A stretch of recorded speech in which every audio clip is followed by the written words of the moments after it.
What's up? Every good girl needs a little love. Every black boy needs a little love. If you put it down, I'ma pick it up.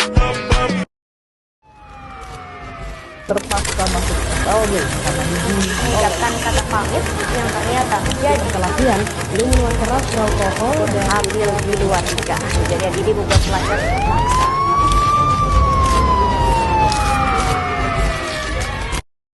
Mengesahkan revisi Undang-Undang Nomor 34 Tahun 2004 tentang TNI. Presiden Prabowo resmi mengesahkan dan menandatangani revisi Undang-Undang TNI. Fraksi mahasiswa yang menolak pengesahan revisi Undang-Undang TNI di depan gedung DPR.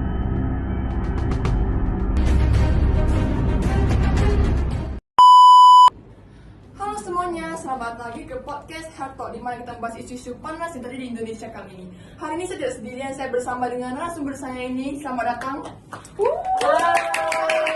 Ini dia narasumber hebat kita. Gue gak sih perkenalan diri dulu dong. Kalian siapa namanya? Oke, perkenalkan nama saya Ceren.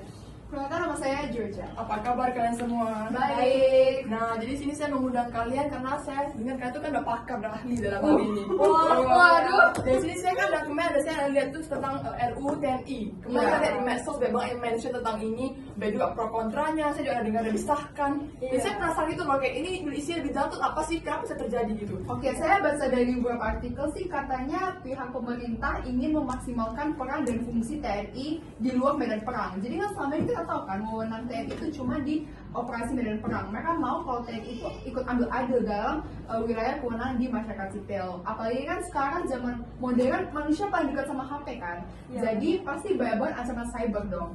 Apalagi kayak di aplikasi-aplikasi 18 plus gitu-gitu kan. Jadi mereka mau kalau peran dan fungsi TNI itu mainkan peran di sini, dan mereka juga mau kasih kepastian pada prajurit-prajurit aktif gimana sih kewenangan mereka, batas mereka sampai mana aja. Oh, oke. Terima kasih Georgie. Oke, sekarang saya mau nanya, apa apa poin-poin krusial yang diubah dalam revisi ini dibanding RUU TNI sebelumnya?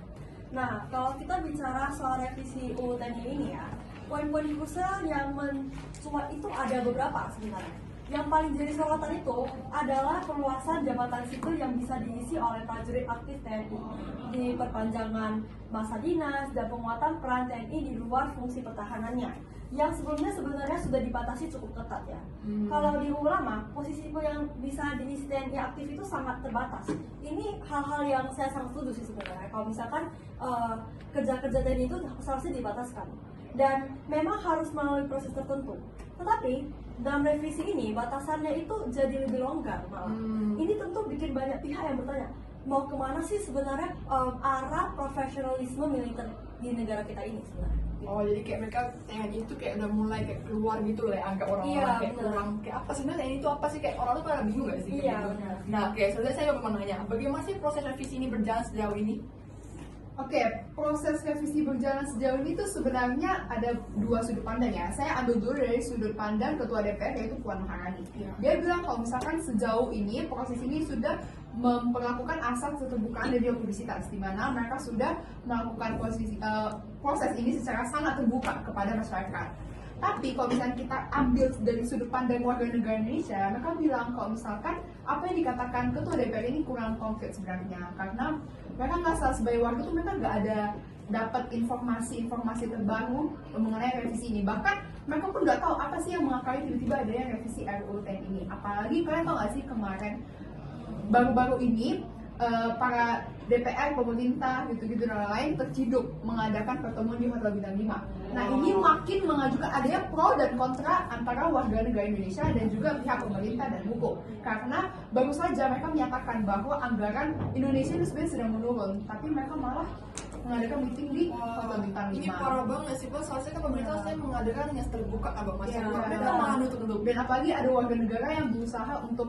terobos dan juga menyampaikan aspirasi dia bahwa dia tidak setuju, tapi dia malah diusir dengan tidak pantas. Wah, mereka tuh termasuk yang menghormati kita sebagai rakyat. Pemerintah lebih aware tentang ini. Jangan menutupi juga ya. Oke, lanjut, saya juga mau nanya. Salah satu isu di Sora adalah perluasan posisi sipil yang bisa diisi oleh prajurit TNI aktif. Apa sih urgensinya? Nah, kalau kita lihat ya dari sisi pendukung revisi, urgensinya katanya sih untuk efisiensi dan sinergi antar lembaga. Nah, mereka bilang itu bahwa prajurit aktif itu punya kapasitas dan disiplin yang bisa berguna di lembaga-lembaga sipil. Tetapi pertanyaan itu adalah apakah ini benar-benar urgen? atau justru membuka ruang militerisme yang berlebihan itu di ranah sipil. Nah, dalam negara demokratis itu malahan pemisahan militer dan sipil itu prinsip dasar yang sangat penting nggak sih? Terutama dalam negara Indonesia kan. Karena kan negara Indonesia menganut demokratis, negara demokratis. Iya benar. Jadi ketika pintu ini dibuka lebar, publik justru wajar gak sih menunjukkan kekhawatiran mereka terhadap hal ini, karena ini bukan cuma soal teknis loh, tetapi juga soal filosofi bernegara sebenarnya. Iya, ini kan negara kan, makanya pas itu. Oke, lanjut, saya mau nanya, bagaimana revisi ini mempengaruhi prinsip netralitas TNI dalam politik? Wah, ini sangat mempengaruhi ya, karena balik lagi kalau misalkan dan apa yang sudah dikatakan oleh Sharish, revisi ini tuh membuat warga menyayangkan profesionalisme TNI ini mau dibawa ke arah mana. Nah, kita bisa analogi gini aja, kan kita kalau dengan TNI itu kita pasti mikirnya kalau berarti TNI itu hanya wewenangnya itu di bela pertahanan dan keamanan negara. Berarti mereka cuma di medan perang doang kan. Berarti kalau misalkan seorang yang udah kita miliki kita udah begitu tiba-tiba terjun ke masyarakat sipil, pastinya akan sangat mempengaruhi netralisme dalam politik. Dan apalagi saya kemarin baru baca dari artikel kalau misalkan revisi ini disahkan, ada 15 instansi besar yang sangat welcome kepada TNI. Salah satunya adalah Kemenkom dan juga Kejaksaan Agung, dimana kan hal itu tuh ikut andil dalam proses pengambilan hukum dan pemerintahan masyarakat sipil dong. Iya, betul sih. Padahal TNI kan? Iya, campur ke politik. Kenapa mereka malah kayak membingungkan TNI? Kan bikin membingungkan. Apa kan pada dasarnya kan TNI itu sama politik itu beda kan? Iya, mereka harusnya bisa mempertahankan TNI itu sendiri. Oke, lanjut. Saya juga mau nanya, ada susulan nggak sih soal masa dinas diperpanjang? Apa dampaknya? Nah, ini juga menarik sih sebenarnya untuk saya materi ini. Nah, perpanjangan masa dinas itu memang bisa dipandang sebagai cara mempertahankan pengalaman dan kepemimpinan di level atas. Nah, tetapi jangan lupa loh, regenerasi itu kunci organisasi tetap sehat. Itu kayak kunci agar sebuah organisasi itu untuk stay mereka healthy gitu loh. Nah, kalau masa dinas diperpanjang terus seperti sekarang, itu yang muda-muda ini akan tertahan dong justru. Nah, mereka bisa kehilangan motivasi atau bahkan hengkang karena merasa nggak ada ruang naik, ya kan? Ini bisa menciptakan stagnasi loh, bahkan ketimpangan dalam jenjang karir. Jadi perlu dikaji sih benar-benar menurut saya. Jangan sampai niatnya itu baik tapi efeknya justru kayak buruk gitu. Wah, fatal ya ini. Padahal buat anak-anak muda sebenarnya ada kesempatan buat mereka buat naik ke sini. Cuma kan diisi oleh orang-orang yang nggak tahu diri langsung yang bisa dipindahkan tuh kan, aduh. Iya, tekanan gitu. Tekanan buat orang-orang awam kayak gitu kan kasihan banget. Aduh. Oke, lanjut aja mau nanya. Bagaimana sebaiknya hubungan sipil militer yang sehat? Oke, hubungan sipil militer yang sehat itu menurut saya harusnya itu hubungan sipil, masyarakat sipil tahu wewenang dia tuh di arah mana aja. Lalu kayak contoh nih kan, wewenang sipil kan berarti cuma di masyarakat awam doang kan lingkungannya. Tapi kalau TNI militer itu berarti lebih ke medan perang, dan menurut saya itu nggak bisa disatuin. Dan menurut saya revisi ini sangat bertolak belakang. Iya benar, saya setuju. Oh ya. Lanjut saja mau nanya, berapa pihak khawatir revisi ini berpotensi mengurus demokrasi dan supremasi sipil? Bagaimana tanggapan kalian? Saya cukup setuju ya dengan kekhawatiran itu, iya kan? Iya. Dalam sistem demokrasi ini, supremasi sipil itu mutlak sebenarnya, iya kan? Ketika militer itu diberi ruang besar di ranah sipil, apalagi tanpa pengawasan yang kuat, itu rawan menimbulkan penyalahgunaan wewenang malahan justru ya. Ingat ya, sejarah kita itu pernah mencatat masa-masa di mana militer itu sangat dominan di segala lini gitu, karena pertahanan keamanan negara itu sangat penting sebenarnya. Dan kita berjuang keras kan untuk keluar dari situ. Revisi ini kalau tidak hati-hati itu bisa jadi langkah mundur loh dalam konsolidasi demokrasi negara kita sebenarnya. Bukan malah maju tapi malah justru mundur gitu. Iya, benar-benar sekali. Oke, lalu saya mau tanya, apa peran masyarakat sipil dalam mengawasi dan memberikan masukan? Oke, menurut saya peran masyarakat sipil dalam memberikan pengawasan itu tuh ada salah satunya yaitu presiden dan juga MPR. Nah, saya baca kalau misalkan mereka tuh punya wewenang mengawasi masyarakat sipil, apalagi juga TNI ternyata. Oke, bagus. Lanjut saya mau tahu juga sih ini udah mau hampir kita beri saja terakhir ini hampir. Jadi sekarang saya mau nanya, apa yang seharusnya menjadi prioritas dalam mengawasi dan memberikan masukan terhadap RUU TNI? Oke, menurut saya prioritas yang harus ditetapkan itu pertama, kita harus tegasin lagi wewenang di mana saja sih TNI, wewenangnya di mana, mereka berhak di mana, yaitu medan perang. Ya kan? Iya. Lalu kedua, kita harus menegaskan juga wewenang di masyarakat sipil tuh mereka di mana, ya udah di masyarakat sipil, nggak bisa keluar dari itu. Karena jika digabungkan, menurut saya ada risikonya ya. Seperti yang tadi saya bilang, kalau misalkan Indonesia pernah menduduki zaman di mana fungsi militer itu sangat dominan. Nah, namanya tuh dui fungsi ABRI. Nah, dui fungsi ABRI ini diperlakukan saat masa Soeharto menjabat. Iya, Ya, di mana karena dampaknya Soeharto diturunkan secara paksa. Dan pasti kita nggak mau balik lagi dong ke Orde itu. Nah, sebenarnya ya Orde ini tuh udah ada gambarannya. Itu tuh pas zaman Soekarno. Ya itu diterapkan selama lama ya sih. Iya banget ya. Cuman di Soeharto lebih didominasikan lagi. Makanya Soeharto ini dianggap presiden yang gagal dan diturunkan. Pada saat kemarin Soeharto sempat dilengsarkan dari posisi karena hal itu. Baik, lanjut saya mau nanya. Jika revisi ini disahkan, apa dampak dan jangka panjangnya bagi sistem ketatanegaraan Indonesia? Jangka panjangnya kita bisa melihat sih dari kayak militerisasi ruang sipil secara perlahan. Nah ini bisa mengaburkan batas antara institusi yang seharusnya netral dan kekuasaan politik kan.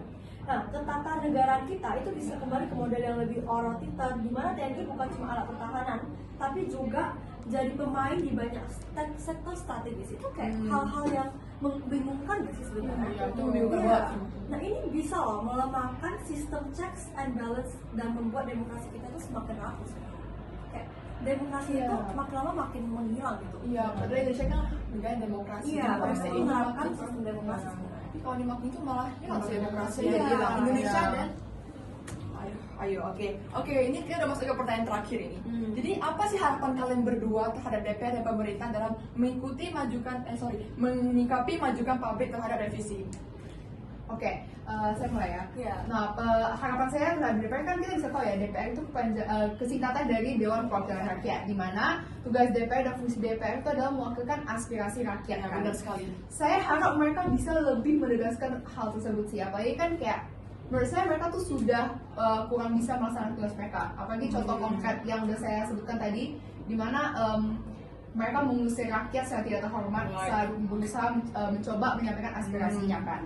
Lalu juga kemarin sebenarnya Puan Maharani itu bilang kalau misalkan dia tuh udah undang beberapa pihak yang apakah akademisi lalu perwakilan dari masyarakat di dalam rapat pendapat ya kan, dimana mereka bisa menyatakan pendapat mereka.